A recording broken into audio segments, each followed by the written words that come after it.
ಅಜ್ಜಿ, ತುಂಬ ಬೋರ್ ಆಗ್ತಿದೆ ಅಜ್ಜಿ. ಇವತ್ತು ಶಾಲೆಗೆ ಬೇರೆ ರಜೆ ಇದೆ. ಒಂದು ಒಳ್ಳೆ ಕತೆ ಹೇಳಜ್ಜಿ ಇವತ್ತು.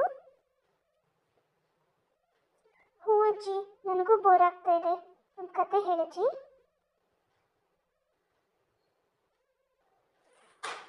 ಹೌದಾ ಮಕ್ಕಳ, ತುಂಬ ಬೋರ್ ಆಗ್ತಾ ಇದೆಯಾ? ಒಂದು ಒಳ್ಳೆ ಕತೆ ಹೇಳ್ತೀನಿ, ಕೇಳಿ ಹಾಗಾದ್ರೆ. ಒಂದು ಊರಲ್ಲಿ ಒಬ್ಬ ಬ್ರಾಹ್ಮಣ ಇರ್ತಾನೆ. ಅವನು ತುಂಬ ಪ್ರಾಮಾಣಿಕನಾಗಿರ್ತಾನೆ. ಆ ಬ್ರಾಹ್ಮಣ ಒಂದು ಒಳ್ಳೆ ಪೂಜೆ ಮಾಡಿಸ್ಬೇಕಾಗಿರುತ್ತಂತೆ. ಪೂಜೆ ಮಾಡಬೇಕಾಗಿರುತ್ತೆ. ಅದಕ್ಕೆ ಆ ಬ್ರಾಹ್ಮಣಿಗೆ ಒಂದು ಆಡಿನ ಮರಿ ಬೇಕಾಗಿರುತ್ತೆ. ಆ ಆಡಿನ ಮರಿಯನ್ನ ತರಕ್ಕೆ ಅವನು ಸಂತೆಗೆ ನಡ್ಕೊಂಡು ಹೋಗ್ತಾ ಇರ್ತಾನೆ, ಮಾತಾಡ್ಕೋತಾ. ಹೀಗೆ ಅವನು ಮಾತಾಡ್ಕೊಂಡು ಹೋಗ್ತಾ ಇರೋದನ್ನ ಮೂವರು ವಂಚಕರು ದಾರಿಯಲ್ಲಿ ಹೋಗುವಾಗ ಕೇಳಿಸ್ಕೊಂಡು ಬಿಡ್ತಾರೆ. ಓ, ಈ ಬ್ರಾಹ್ಮಣನಿಂದ ಹೇಗಾದರೂ ಮಾಡಿ ಆ ಆಡಿನ ಮರಿಯನ್ನ ನಾವು ವಶಪಡಿಸ್ಕೊಳ್ಬೇಕು ಅಂತ ಕೆಟ್ಟ ಬುದ್ಧಿಯಿಂದ ಹೊಂಚಾಗ್ತಾ ಇರ್ತಾರೆ.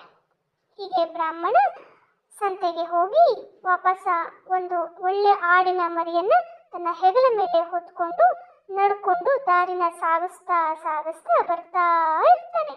ಇಲ್ಲಿ ಹೊಂಚಾಕೊಂಡು ಕೂತಿರ್ತಾರಲ್ವ 3 ಜನ ಹೊಂಚಕರು, ಆ ಬ್ರಾಹ್ಮಣ ಆಡಿನ ಮರಿಯನ್ನ ತನ್ನ ಭುಜದ ಮೇಲೆ ಹೊತ್ಕೊಂಡು ಬರ್ತಾ ಇರೋದನ್ನ ನೋಡಿ ಒಂದು ಉಪಾಯನ ಅವ್ರ ತಲೆಯಲ್ಲಿ ಬರುತ್ತೆ. ಒಂದು ಕೆಟ್ಟ ಉಪಾಯ ಬರುತ್ತೆ ಆ ಬ್ರಾಹ್ಮಣರಿಗೆ. ಅಲ್ಲ ಆ ಬ್ರಾಹ್ಮಣರಿಗಲ್ಲ, ಆ ವಂಚಕರಿಗೆ. ಆಯ್ತಾ? ಆಗ ಆ ವಂಚಕರಲ್ಲಿ ಮೊದಲನೆಯವನು ಆ ಬ್ರಾಹ್ಮಣನ ಹತ್ರ ಹೋಗಿ,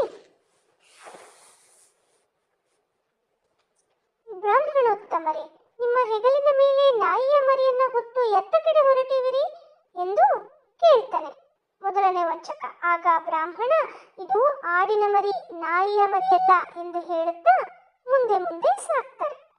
ಹೀಗೆ ಮುಂದೆ ಸಾಗುವಾಗ ಎರಡನೆಯ ವಂಚಕ ಎದುರಾಗ್ತಾನೆ. ಬ್ರಾಹ್ಮಣೋತ್ತಮರೇ, ನೀವು ನಾಯಿಯನ್ನ ಮುಟ್ಟಿಸಿಕೊಳ್ಳಲಾರಿರಿ. ಹೀಗಿರುವಾಗ ನಾಯಿಯ ಮರಿಯನ್ನ ಹೊತ್ತು ತರುತ್ತಿರುವಿರಲ್ಲ, ನಿಮ್ಮ ಮಡಿ ಹಾಳಾಗಲಿಲ್ಲವೇ ಎಂದು ಕೇಳಲು ಬ್ರಾಹ್ಮಣನಿಗೆ ಜೋರಾಗಿ ಕೋಪ ನೆತ್ತಿಗೇರಿ ಆ ಎರಡನೆಯವನಿಗೂ ಬೈದು ಕಳಿಸ್ತಾನೆ. ಏನಂತ? ಇದು ನಾಯಿಯ ಮರಿಯಲ್ಲ, ಆಡಿನ ಮರಿ ಎಂದು. ಹೀಗೆ ಬರುತ್ತಾ ಮೂರನೆಯ ವಂಚಕ ಎದುರಾಗಿ ಕೇಳ್ತಾನೆ. ಜೋರಾಗಿ ಆ ಬ್ರಾಹ್ಮಣನನ್ನ ನೋಡಿ ಆ ಮೂರನೇ ವಂಚಕ ನಗುತ್ತಾ ಇರ್ತಾನೆ. ಇದಕ್ಕೆ ಆ ಬ್ರಾಹ್ಮಣ ಕೇಳ್ತಾನೆ, ಏಕೆ ಎಷ್ಟು ಜೋರಾಗಿ ನಗುತ್ತಿರುವೆ ಎಂದು. ಆಗ ಈ ಮೂರನೇ ವಂಚಕ ಹೇಳ್ತಾನೆ, ನೀನು ಬ್ರಾಹ್ಮಣನು, ನಿನ್ನ ಹೆಗಲ ಮೇಲೆ ಇರುವುದು ನಾಯಿಯ ಮರಿಯು. ಇದನ್ನು ಕಂಡು ನಗದೆ ಏನು ಮಾಡಲಿ ಅಂತ ಆ ಮೂರನೆಯವನು ಆ ಬ್ರಾಹ್ಮಣನಿಗೆ ಹೇಳ್ತಾನೆ.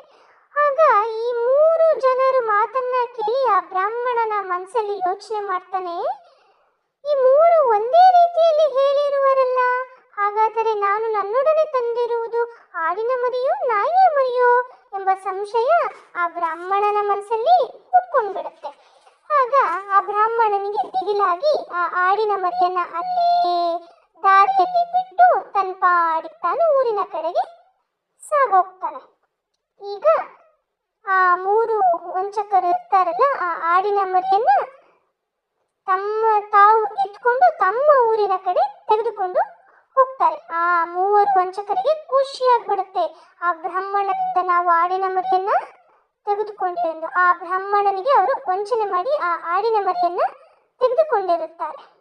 ಹೀಗೆ ನಾವೇನು ಯೋಚನೆ ಮಾಡಬೇಕು ಗೊತ್ತಾ ಮಕ್ಕಳೇ? ಈ ಕಥೆಯಿಂದ ಪ್ರಾಮಾಣಿಕರಾದವರು ವಂಚಕರು ಎಸಗುವ ಮೋಸದ ಬಲೆಯಲ್ಲಿ ಬೀಳದ ಹಾಗೆ ಎಚ್ಚರದಿಂದಿರಬೇಕು.